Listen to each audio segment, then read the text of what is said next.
Well, hello everybody, and welcome to the XD Challenge. I'm your host for the day, Jesse Showalter, and we have a fun week ahead of us. It's a fabulous Monday morning, and we got people hopefully coming into the chat here any second. If they're not here already, let me just open up my chat and make sure that everyone's doing all right. Everyone seems to be okay. Hey, let me know where you're coming from in the chat. Give me an emoji. What are you thinking about for your week? I want an emoji that represents your week. That's what I want to see down there inside of the chat. Well, we are going to be having a lot of fun today. We're going to be doing some challenges inside of Adobe XD. And if you don't know too much about Adobe XD, let me just show you a little bit. You can head over to behance.net/challenge/XD. It's going to be kind of your dashboard for the following week. You'll be able to sign up for the challenge, join the community chat, download all of your starting files, and then of course share your work. And you want to join our XD community on Discord. It's got thousands upon thousands of amazing creatives all waiting to interact with you. It's got mentors. It's got a lot of the teachers on there as well. So maybe come on over. And if you're looking for maybe some fonts, because we're going to be talking about some fonts today, maybe check out fonts.adobe.com. That's a great place to start. I got Voodoo Val moderating in the chat. Lauren Steneva. Hey, what's up, everybody? So excited that you are here. I'm over here in my starting XD file that you can actually grab a hold of, and it is challenge number 1. We're going to be doing today a little bit of an interactive timer widget from scratch. We're going to add a slide up drawer animation, and we might make it actually count down a little bit. We want to add some interactivity. I got some inspirations down here for you, and of course the resource booklet that you can kind of click on, and then you can actually tab through all of the different component states and find all the different resources you might need. We have a starting artboard up here. This is just a basic mobile starting artboard, 428 by 926. Kind of a, I wouldn't say basic, it's kind of a larger starting artboard, but that's okay. And if you're looking again for the starting file, Voodoo Val has posted that in the chat, so we want to make sure that you get a hold of that. Okay, cool. Well, let's just dive right in because we have some work to do here today. I've actually gone ahead and selected some typography, and I'm using Sophia Pro today. So we have Sophia Pro at 55 pixels over here in my text panel, and I have another one below that at 29 pixels. Mike Henbuck in the chat. What's up, live chat? Ask me some questions, talk to me about stuff. I always love chatting a little bit. We have this dark kind of background, and we have the start of a button kind of cooking there. So cooking, pun intended, for our interactive barbecue timer, because summer is coming to an end. So I figured we would do some fun, silly summertime stuff to kind of put an end to it. I tell you, we're going to make like kind of a temperature gauge here in the middle. I'm going to hit E for ellipse and drag out a nice big ellipse, and I'm going to center it in the center of my screen here. Now let's just kind of like put it there. I'm going to take the fill away just by hitting our little fill checkbox. I'm going to move my head out of the way so we can see a little bit better. So we've taken the fill out, and why don't we turn our border? I have some sinus stuff going on today, so I have the sniffles. Why don't we turn our border on, kind of make it a little bit bigger? And what I'm thinking is I'd like to have kind of sections, like a digital gauge almost inside of our circle. So to do that, I'm actually going to drop the size down to 20, and let's just zoom in here so you can see what I'm working on. I'm going to use the dash property over here in my border, and I'm just going to start putting some dashes in here, maybe 8, and then we have a gap where we can kind of like mess with the gaps. Now you'll see right in here, we'll get some funky little overlap things happening in there. That's okay. We're just going to keep manipulating the dash and the gap until we get something that we like right there. All right, so I kind of like that. They're a little far away. Let's see if we can tighten it. Ooh, maybe the gap is the thing we need to tighten. Yep, there we go. Ooh, something like that. I think that's the way we want to go. Okay, so I'm going to zoom out so we can see our project again. And I'm actually going to make this just a dark color really quickly. I'm going to drag a version of it out here onto my canvas so we can play with it a little bit.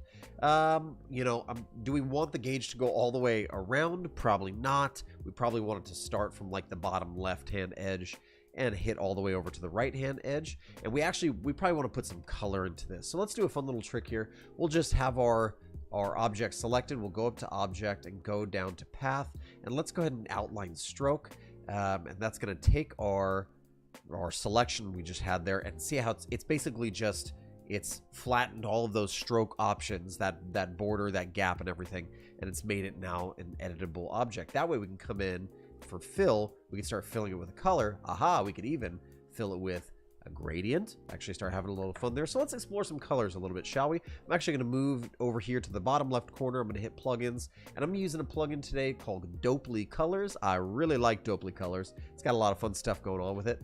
First and foremost, it's got these great color palettes, and I actually favorited one down here. What I love about Adobe Colors is I can simply just click on the palette that I like, boom, it applies it into my actual design file. I can just grab the whole thing, Command or Control G to group the whole thing together, and now I have a color palette. Let's head back to our layers panel. Let's play with another plugin too with this color. Actually, not fill it, but we'll have to probably draw a rectangle inside. So let's just bring this rectangle from our color palette and pop that inside, something like that. Okay, boop. Make sure we're using our artboard there. That is a rectangle still. That's why we have the problem that we need an artboard. Come on, friend. Work with me today, Jesse. It's Monday, but that's all right. There we go. Now we're popping colors inside of little mini artboards. With that being done, I'm going to open my plugins back up, and I'm going to go to color scale. Love a good color scale, all right? I'm going to say, hey, I need this color scale to be, is it to white? Is it to black? Is it to some sort of other random color? You know, I wish we could do not a complementary color or random color, but we could dictate the color, but that's okay. Let's go ahead and do this actually to black. Let's see what we get. Press run on that thing. We'll get a nice series of colors that go from our chosen selected color, and it just darkens it all the way down to black. I think color scales are just really fun to play with and to use. You start getting a lot of consistency throughout your application when you use color scales. So let's just run that again, shall we? We'll do it on this red color. Let's do it one more time. Color scale, and let's go this one to the black color as well. Boom. We'll do 10 steps, and we have almost had it. A lot of times it's popping these color scales down in very particular ways. So let's do one more color scale here with our red all the way down to black. Boom, it's going to pop our color scale in. Instead of keeping these as, you know, separate colors, I'm just grouping our little mini artboards together, kind of. Look at that. We have nice little colors to kind of use and select from that quick little plugin that just did the work for us really, really fast. So let's come down here. Let's do something. And we might use these color scales for this gauge. We might not, but I'm thinking the first thing we probably have to do is, why don't we bring our layers panel back open? We're going to select our gauge, and let's go back to our fill now. We got some colors, some ammunition to play with here. Let's go to an angular gradient. This could be really fun. And we'll take that first color. Let's just make it the orange color. And for that second color, let's make it this red color.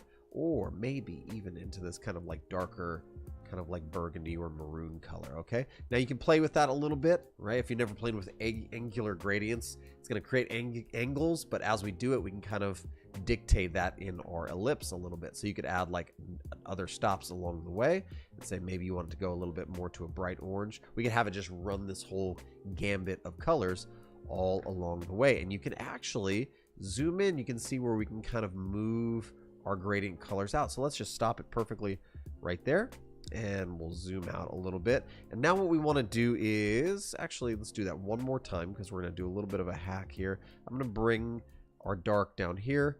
There we go. So now it's starting from the lightest, it's going all the way around to the darkest. And the last thing I want to do is, I'm actually going to double click on this thing, and I'm going to zoom into all of these points. I'm going to draw hopefully an even kind of box across, and I'm going to select a stopping point where I feel like I want to delete a lot of the points there. So let's see if we can just get in there and delete those, and we might have to do just a little bit of cleanup. Now again, we took the stroke that was on that to make all of these pieces of the pie, and we outlined the whole thing, kind of committing to it, right? Okay, so it looks pretty good. It looks like it's maybe just a little bit crooked. That's all right. We'll just kind of recalibrate it a little bit. That's perfect. All right, so with that being said, we can get rid of our original, and we can bring a duplicate of our gauge inside like so. And let's see, let's go, we'll actually take this one, and we're going to bring the opacity of it down really, really far. And then with this one, I might actually mask a piece of this out, right? So I'm going to take my pen tool, and I'm just going to draw like a mask or like a shape that goes all the way around. Boom, just something like that. And let's just fill it with white so you can see it really quickly. Good. Something like that. We're going to take these items, and then we are going to mask with shape. Boom. Now we're just controlling the shape. Later on, if I wanted to expand or extend that gauge or the progress of that gauge more, I can do it with my mask. I'm not doing destructive editing anymore. I have something future-proofed or editable a little bit. All right, so we have a little bit of our gauge there. Our background gauge is really light. Let's just bring it up so we can kind of see. All right, that looks pretty cool. I like that quite a bit. And what we're going to do next is, why don't we just bring our numbers, our gauge numbers up here a little bit, and why don't we turn this one into kind of like a fun color. I'm gonna hit I for my picker, and we'll do that, and kind of use that neon carrot color. Ooh, I like the term neon carrot. What other vegetables should there be a neon color of? Let me know down in the chat. That'll be a lot of fun. Let's do a couple more small little gauges here. I'm just gonna do a little, what we call like a violator or a separator or a line. We'll just call it a line, shall we? I'm gonna hit L for my line tool, draw that across. And let's just pick up the size of it and down the opacity of this thing. Beautiful. Hit V for my selection tool again. And I'm going to center everything. Make sure it's nice and centered. And the one thing this is kind of missing is, it's cool, but it needs like some more containment, I think, for our gauge. And I think it needs even more contrast for our numbers that are up there. So I'm going to hit E for ellipse again. I'm going to drag my ellipse out. There we go. And kind of frame it up where we want it to be. Let's do a darker color so we get better contrast. And, you know, I think we also need some other functionality here too. So let's take our numbers, pop those in the middle. It's kind of all coming together. Let's do another one here, and we might even do like a digital gauge like on top of it. So Command C, Command V will do a new one. And this will be like a white gauge. We'll stretch the size of our border out to maybe 8 pixels. That'll be nice. And we need a shape for the gauge, so let's just let's grab a little polygon up here and do a polygon tool. Let's round our corners and take our border off, and look, now we have like a little cooking gauge. It's kind of cute. I'm into it. I'm just gonna take that there and center it with my circle, just like so. And why don't we just really quickly, we'll just make it all one shape, and we get that little extra tick in there, which I like that a little bit. So now we can take this circle, and you can see, if we can, let's try to keep this thing centered. It's a little wonky, it's a little wobbly. That's all right, we can fix that later. But let's say we're trying to get up to the amount of temperature that we're trying to actually like get to, right? That's what we want to do. That contrast is just a little bit better, I think, inside now. We're gonna grab our circles and just make sure everything is aligned. Let's grab the whole thing, boom, and we just group it together. Now we have one gauge right there in the middle. Kind of fun, kind of cool. This background color is a little light for me, so what I want to do is I'm gonna take one of my like darker colors here for my background, and maybe we implement that. Maybe we come back to a normal black. Yeah, it was just a little too gray for me. I like the darker version. So all right, we have a little line here, and now we're gonna do a couple little other gauges, and then we're gonna do our pop-up drawer, and we are done. It'll be pretty much it for the day. Let's grab our text, and we have some text down here. Why don't we just borrow this text? What do we need? You know, a lot of time with barbecue timers, you'll have like a probe, like a digital probe that goes inside whatever you're cooking, your hamburgers, your hot dogs, and whatnot. And let's just take our control at the very bottom here and drop these down to be like 14, like small captions. Okay, and then this is on semi-bold. I'm going to go to medium. I think it's really important to use a font that has multiple weights, so you can kind of play with the weights inside of your project. We're going to do a little character spacing here as well. We'll call this probe 1. Beautiful. We're going to build one of these, and then we'll rebuild the other ones, or we'll just basically duplicate and create a second one. Let's do this. Probe 1, and this is going to be really, really easy. We're going to take some text here, and it's like what we're trying to, same thing, we're trying to accomplish a certain temperature. So it'd be like we're trying to get this hot dog or something to like 165, but where it's currently at will be in our, I like that we're kind of using that electric carrot. So let's bring that electric carrot back. It's currently at like, I don't know, 82 degrees. And I had to go on the interwebs to find the, how you type the degree symbol. I can't find it. I can't remember how I did it. So I'm just going to copy and paste it right in there. So now we have like kind of our progress. Where is it at? And we'll do a nice little rectangle. So hit rectangle here, whoop, and draw a rectangle across. And why don't we, we're going to actually do some soft edges on that, or some border radius on that. So let's take the border off first and foremost, and then let's just curve those edges by grabbing that little node inside there. And we'll do the same thing. We're going to fill it with a little bit of a linear gradient this time. What's our linear gradient going to be? It's going to be going from that really electric color, and then at the end it'll be like that really reddish color, if we can get it. Here we go. Let's grab that darker maroon color. So it goes from there to there, but our gradient is improperly placed. So let's put the light color on this side, the dark color on this side. That makes a lot more sense. And then copy paste. We'll take a second version, put it back, and we'll just bring the opacity down. We're gonna put a little dial there because you got to have some sort of little indicator. So E for ellipse. We'll draw just like a nice white little bubble over it. That will be our indicator. And we got weird wonky results here. So let's just go 16 by 16 and make sure that our proportions are locked and take our border off. There we go. Contrast is really important. So the contrast just kind of pops right off of it. That's exactly what we want. Let's grab that whole thing, group it together, and let's do a second one down here. We'll just call it probe number 2. Right? You could do as many of these as you want. Maybe got burgers and hot dogs and a vegan steak or something on the barbecue. That could be really cool. I like the colors. This kind of come together. Really, really fun. I don't think that I want to create the button and be like really, really insane like call to action, although it does need a little something, doesn't it? Or maybe it sticks out. I don't know. What do you guys think? Should I make this button a color? Should I not? I think I'll just leave it for now. I'm gonna bring it all the way down to the bottom, and I'll tell you what, I really like the look of all of these kind of these gauges popping up. So I'm just gonna drag another one and another one down.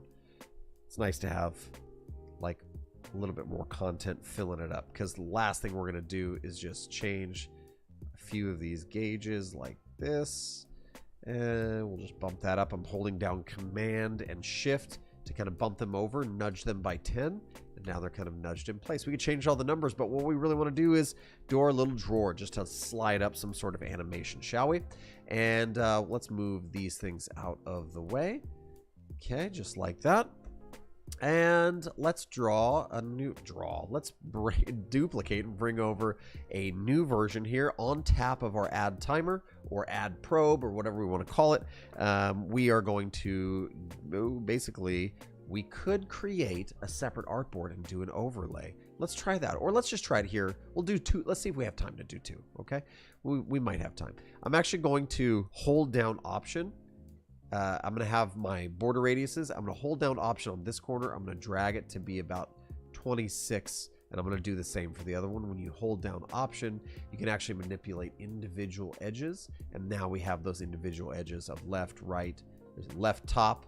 Let's just do top. Top, left, and right, bottom, right, and left, right? You can see the little chart there. It's having trouble talking today. It's okay. It's Monday, and we'll just bring this down. Now, we don't want this to be pure white. That is like, wow, like what a crazy, insane, like too much contrast there. We don't want it to be black, like the pure black there, because it might just blend a little too much. So let's try maybe that button color. It's like a little bit more of that neutral black color, and maybe that's a little too, on the warm side. Maybe it wasn't. Maybe we really need to bring our color scales over here and play with them and find a nice color that could work for this. Okay, so let's zoom in. All right, let's play with color a little bit, shall we? Let's try brown. Brown is a weird color. Who designs with brown very much? Not me, but it could be really, really fun, right?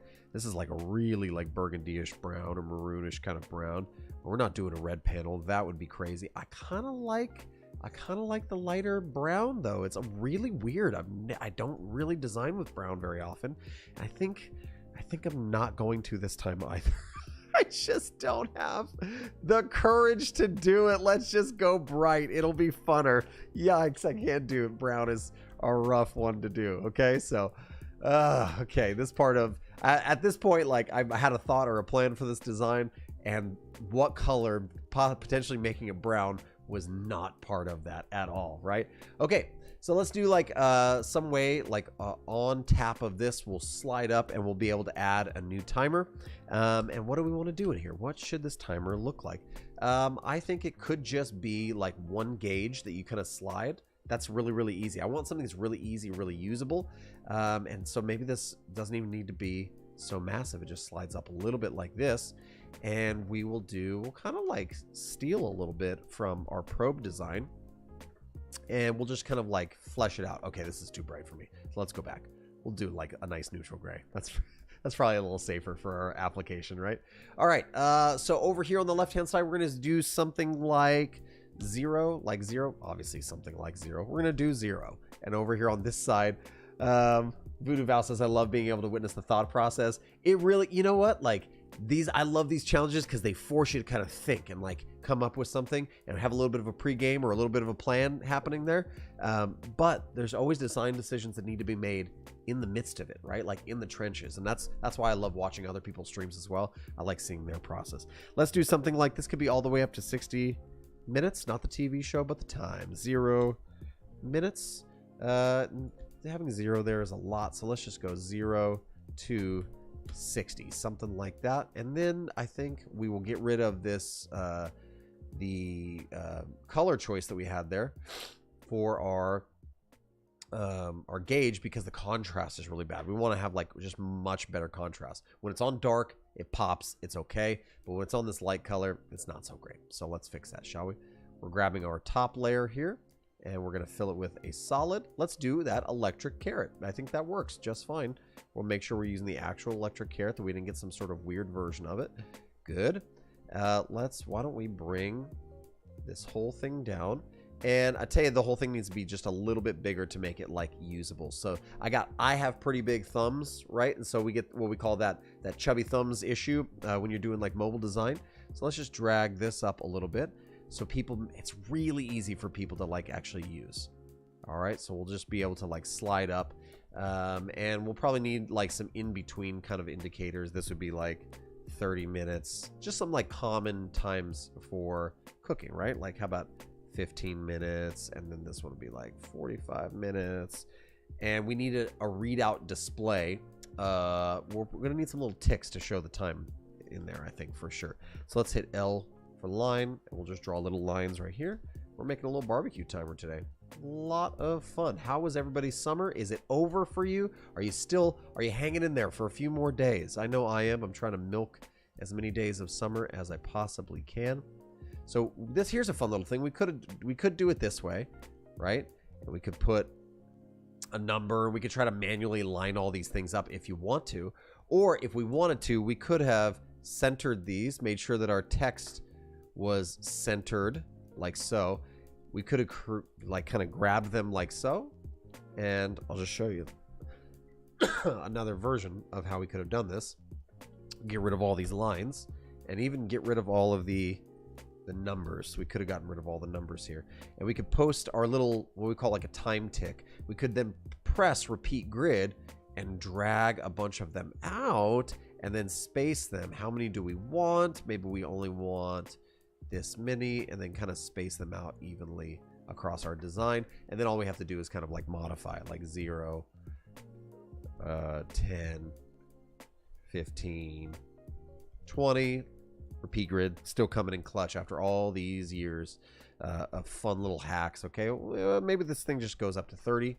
Beautiful, like that. So now we have a little timing gauge right there, and we'll put like a large number. We will kind of steal our number from up above, and we're gonna have to put some sort of overlay on the timer as well. So this is gonna have to be like, what does it look like? It's currently at 24 minutes. And we'll just abbreviate, and we'll actually turn this to be white, so it pops a little bit for us as well. Let's grab our little timing nodes and our dial. We'll put it right in the middle. Beautiful. I love that. And then we need a little bit of an overlay, so I'm just going to hit R for rectangle, drag that overlay, turn it to black, and then with my selection tool kind of drop it to cover the background stuff and just bring the opacity of it down a little bit. You can even, if you want to, add a little bit of a background blur, an object blur, or a background blur. You could do that if you want to play with some of those objects as well. I'm going to leave mine off. I like just like a nice crisp kind of overlay like so. And with that being done, I'm going to grab all of my elements, and I would then call this my drawer inside of my panel over here, inside of my layers panel.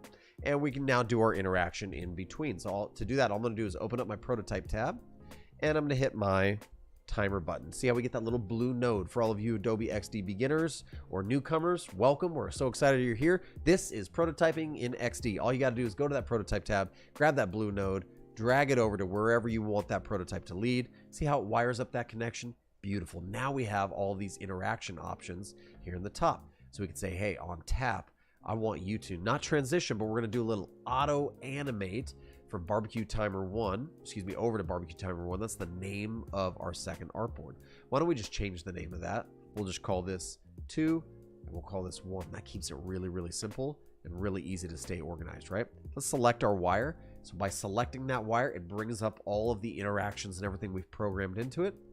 You can see again, it's saying auto animate to number 2. And now we have the opportunity to do some different easing types. Ease in, ease out. Let's do ease in and out, and we'll make the animation last about 0.5 seconds, a half of a second, right? And we could add some other actions and some different things. That's fine. But now we want to be able to go back the other way. So to do that, I'm just going to actually select anywhere on our overlay here. And I'm just going to go ahead and head back. So on tap, auto animate back to 1. It'll do the whole thing in reverse. And then when we come back to our very first artboard, we can hit this little house up here in the top left corner. That tells Adobe XD that this is the start of our prototype. So from here, when we press play, we should be able to see our timer, and let's see if we can get it to work here. Maybe we can. Maybe we didn't do it right. On tap should go over there, and on tap here, it should go back. Let's see if we can get it to work. I don't know why it wouldn't work for us. It really should. It really, really should. Let's try last thing, and we're running out of time here, folks. Maybe that whole button is our prototype point. On tap, auto animate to 2.